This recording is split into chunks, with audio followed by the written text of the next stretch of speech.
Bonjour les amis, comme promis hier lors de ma dernière vidéo sur le moulage sable la fusion en polystyrène perdu, je vous présente la machine à découper que je suis en train de terminer ce jour.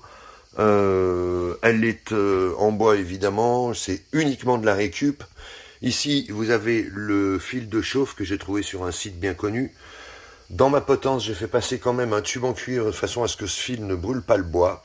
Et évidemment, j'ai fait un petit système de ressort derrière avec un anneau pour le maintenir, qui lui permet de se tendre ou de se détendre en fonction de la température de mon fil de chauffe.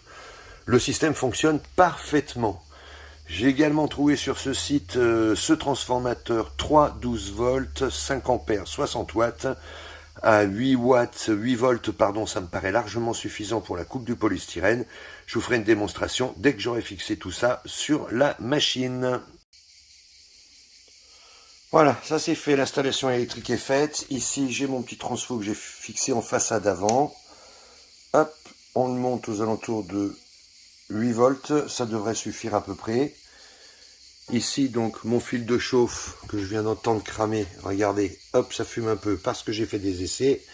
Évidemment, je ne veux pas vous montrer un truc qui ne fonctionne pas. Et du coup, on se retrouve avec, bien évidemment, un fil qui peut couper du polystyrène. Voilà, ça fonctionne. C'est absolument merveilleux. On va pouvoir faire ensuite des formes sympas pour faire, eh bien, du moulage. Voilà, le dessous de la machine à couper le beurre est relativement simple.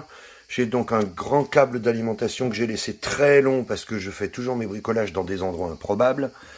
La lime donc qui arrive ici, qui va au transfo. Du transfo, ça ressort dans ce petit câble que je n'ai pas voulu abîmer parce que on sait jamais, ça peut resservir à autre chose. Et il était fourni avec une tête sur laquelle on peut visser les deux petits fils d'arrivée. Donc moi je garde toujours la cohérence des couleurs parce que c'est important le jour où tu veux dépanner quelque chose. Donc j'ai bien un bleu et un noir. Le noir donc qui monte à la potence. Le bleu qui arrive ici en bas de la potence, donc sous la plaque en bois. Et je me suis arrangé, comme tu le vois ici, pour que mon câble ne touche pas le bois, de façon à ce que ça ne le brûle pas. Donc j'ai fait ça tout simplement avec un bout de bois, une vis longue qui permet de le régler pour qu'il reste bien au centre.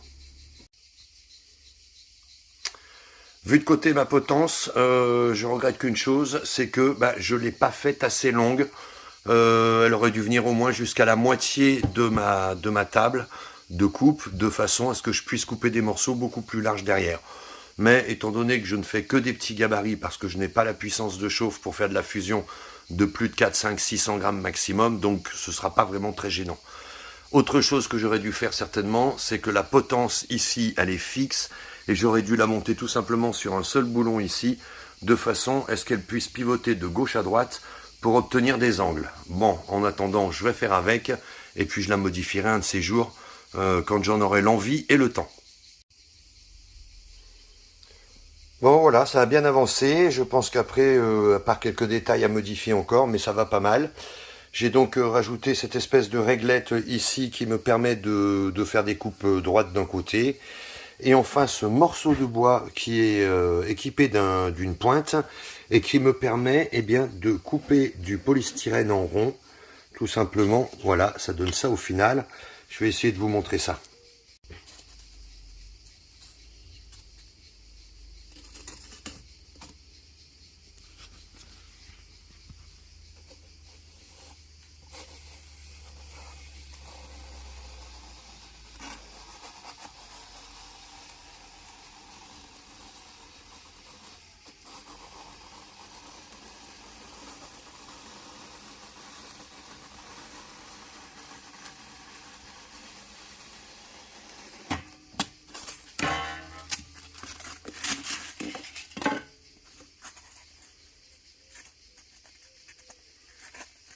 Et voilà, bon, une petite habitude à prendre, je pense, mais c'est franchement nickel.